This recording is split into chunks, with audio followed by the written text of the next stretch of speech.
Hello friends, here again Dr. Meenakshi Verma, MD, Obstetrics and Gynecology, your friend, philosopher and guide. Coming up with another topic of interest, of common interest, जिसके बारे में महिलाएं बहुत चिंतित रहती हैं और वो है पोस्टपार्टम हेयर लॉस। आपने अक्सर सुना होगा महिलाओं के बीच में बहुत कॉमन टॉपिक है बैठ के कि जब से डिलीवरी हुई तब से हमारे बाल ही झड़ गए सारे। पहले बहुत अच्छे बाल थे और डिलीवरी के बाद सब बाल झड़ गए। चलिए जानते हैं कि वास्तविकता क्या है। नॉर्मल कंडीशन में जब प्रेगनेंसी नहीं भी होती है तो बाल बराबर उगते रहते हैं और झड़ते रहते हैं। 90% जो बाल हैं वो एक्टिव ग्रोइंग स्टेज में होते हैं और 10% जो हैं वो रेस्टिंग स्टेज में होते हैं। और जो रेस्टिंग स्टेज वाले हैं वो रेस्टिंग के बाद वो फॉल हो जाता है उनका। तो एक साइकिल बराबर चलती रहती है, नए नए बनते रहते हैं और जो पहले पुराने वाले हैं वो गिर जाते हैं। और ये जो साइकिल है लोगों को समझ में नहीं आता, पर 50 to 100 strands of hair every day, almost everyone loses। पता नहीं चलता कि कहाँ निकल गए, लेकिन वो निकल जाते हैं। अब हम जानते हैं कि प्रेगनेंसी में क्या होता है। प्रेगनेंसी में ड्यूरिंग प्रेगनेंसी हार्मोनल चेंजेस आते हैं जिसमें कि ईस्ट्रोजन हार्मोन्स बहुत ज़्यादा मात्रा में सिक्रीट होता है बॉडी में और एक्यूमुलेट होता है, और उसकी वजह से जो ये हेयर फॉलिकल्स हैं उसमें एक large number of hair follicles they go into resting phase.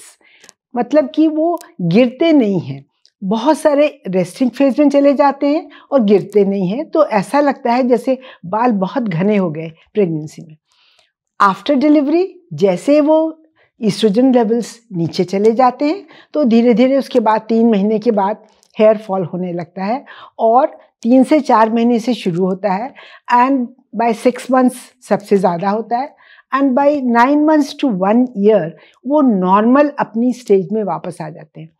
पर लोगों के मन में ये ध्यान रहता है कि प्रेगनेंसी में इतने अच्छे हेयर ग्रोथ था, इतना थिक हेयर था हमारा, अभी तो बहुत ही कम है। तो actually there is no actual hair loss. The loss is because of the hormonal effect, and ये तो थोड़ी देर का, जैसे किसी फ्रेंड ने आपके पास 10,000 रुपये रखवा दिए और 9 महीने के बाद उसने कहा कि भाई मेरे 10,000 रुपये वापस कर दो। दे तो दिए आपने, पर बड़े मन महसूस के दिए कि अरे ऐसा लगा कि जैसे मुझको कोई लूट के ही ले गया, पर एक्चुअली ऐसा हुआ तो नहीं, because they never belong to you. इसी तरह से ये जो हेयर फॉल है ये it is a temporary hair fall, and it is because जो आपके 9 महीने फॉल नहीं हुआ नॉर्मल, उसकी वजह से अब आपको ऐसा लग रहा है कि बहुत ज़्यादा हेयर फॉल हो गया। इसके अलावा भी प्रेगनेंसी की वजह से कुछ और कारण भी हो सकते हैं जिससे कि हेयर फॉल ज़्यादा हो, जैसे कि nutritional deficiencies which are very common during pregnancy.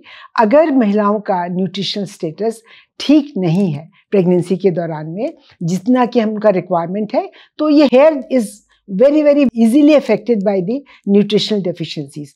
और ख़ास तौर पे प्रोटीन डेफिशिएंसी, ख़ास तौर पे आयरन डेफिशिएंसी या फिर vitamin deficiency, A, B, C, D, E, सभी तरह के हार्मोन्स। एक विटामिन B7 होता है, ये जो बायोटीन है that is very important for the hair growth. Selenium है, जिंक है, ये मिनरल्स हैं जो कि बहुत इम्पॉर्टेंट है हेयर ग्रोथ के लिए। तो अगर आपकी डाइट ड्यूरिंग प्रेगनेंसी और आफ्टर डिलीवरी जहाँ रिक्वायरमेंट ज़्यादा है अगर पूरी तरह से नहीं है, प्रोटीन डेफिशिएंसी है, तो ये हेयर फॉल जो है वो कंपैरेटिवली डेफिनेटली ज़्यादा होगा compare to those women who have good nutritional supplements. इसके अलावा और भी कारण हैं, जैसे कि थायराइड इशू। कुछ महिलाओं को थायराइड की प्रॉब्लम होती है विच गेट्स अनडिटेक्टेड। प्रेगनेंसी में ख़ास तौर पे और रिक्वायरमेंट बढ़ जाता है एंड उसकी वजह से ये हेयर फॉल जो है वो और बहुत ज़्यादा हो जाता है। कुछ लॉन्ग टर्म, अगर आप किसी वजह से और बीमारियों से कुछ दवाइयाँ ले रहे हैं उसकी वजह से भी हेयर फॉल हो सकता है। Stress of any sort and pregnancy and delivery, ख़ास तौर पे डिलीवरी का जो टाइम है वो काफ़ी स्ट्रेसफुल टाइम रहता है और उसकी वजह से भी हेयर फॉल ज़्यादा होता है। स्ट्रेस की वजह से फिर वही चीज़ आती है जो कि ईस्ट्रोजन हार्मोन्स की वजह से है। A large number of hair follicles go into resting phase and a lot of them suddenly उसके बाद वो fall कर जाते हैं. Lack of sleep also is very common after delivery, क्योंकि बच्चे की केयर करनी पड़ती है, उसकी वजह से नॉर्मल स्लीप के जो रिक्वायरमेंट है वो पूरा नहीं हो पाता, and that also leads to a lot of this thing.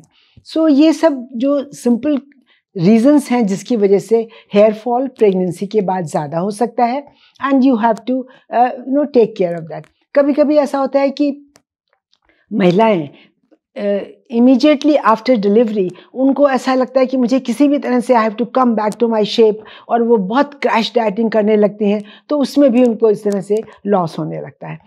बहुत सी महिलाएं जो हैं वो एक प्रोजेस्टेरॉन ओनली पिल्स होती हैं वो लेती हैं पोस्टपार्टम पीरियड में, जिससे कि दोबारा प्रेगनेंसी जल्दी ना हो. इन पिल्स का भी कभी कभी एक एंड्रोजेनिक इफेक्ट हो सकता है जिससे कि हेयर फॉल ज़्यादा होता है. तो इन सब कुछ महिलाएं जो हैं जैसे ही डिलीवरी होती है उसके बाद बिकॉज ऑफ देयर प्रोफेशन और because of their social life sometimes जो हेयर प्रोडक्ट्स हैं वो उनका बहुत ज़्यादा इस्तेमाल करती हैं, और ख़ास तौर पे ऐसी चीज़ें जैसे कि कर्लिंग है हेयर की, स्ट्रेटनिंग है हेयर की, या कलरिंग है हेयर की, इन सब चीज़ों को वो बहुत ज़्यादा यूज़ करती हैं. इससे हेयर बहुत टूटने लगते हैं, कमज़ोर हो जाते हैं, and as it is they are in a falling stage, and जब ये सब hair band and all that they are used, इससे बहुत ज़्यादा फॉल की संभावना बनी रहती है. तो ये सब हमें ऐसा लगता है कि इनको हमें ध्यान रखना चाहिए डिलीवरी के बाद. इसके अलावा महिलाएं पूछती हैं कि हमें क्या करना चाहिए, क्या क्या खाना चाहिए, तो जिससे कि आपका हेयर लॉस ना हो. खाने के लिए lots of green vegetables, fruits, berries, खासतौर पे जो गूसबेरी अपने यहाँ का आंवला है, that's very good for hair. Dry fruits हैं, good proteins in the diet both for vegetarians and non vegetarians. Non vegetarians को जो फिश है या श्रिम्प्स हैं, ये सब एग्स हैं, इनमें बहुत ज़्यादा अच्छी न्यूट्रिशनल वैल्यू है हेयर के लिए. Those who can not take, fine, it's them. लेकिन कुछ और भी चीज़ें हैं जैसे कि घरेलू नुस्खे हैं. लोग उनको ऐसे मानते हैं कि इनका कोई महत्व नहीं है, पर actually they also have some importance. जैसे कि आपकी रेगुलर मसाज है ऑयल से, गुनगुने ऑयल से, और उसके बाद स्टीमिंग ऑफ हेयर है, या फिर मेथी पीस के जो आप लगाते हैं, रात में भिगो के सुबह पीस के उसको लगाएं. बहुत सारे हेयर मास्क यूज़ करते हैं, चाहे वो हनी का हो, चाहे वो एग्स का हो, चाहे वो ऑयल का हो, या बहुत सारे अनियन का है, बहुत हेयर मास्क यूज़ करते हैं. सो ये all these hair products, all these जो घरेलू प्रोडक्ट्स हैं, ये भी आपको हेल्प करते हैं. You can use curds which is a very good conditioner, और अपने शैम्पू ऐसे इस्तेमाल करें जिनमें कि सल्फेट ना हो. पैराबेन्स एंड सल्फेट, ये दो चीज़ें अवॉइड करें when you are buying your shampoo. ये चीज़ अगर आप लेते हैं तो आपका जो हेयर फॉल है वो कंपैरेटिवली कम होता है. You have to take good care of your hair. महिलाएं चिंता तो बहुत करती हैं, लेकिन when it comes to taking good care, 2-4 दिन लेने के बाद सबका इंटरेस्ट जो है उसमें ख़त्म होने लगता है, और धीरे धीरे again they come back to their original. So if you want to have good luxurious hair, do take care of that, and you will be really happy with these small caring effects which you are taking, and you will be very happy with the results. Thank you. अगली बार फिर किसी नए topic के बारे में बात करेंगे.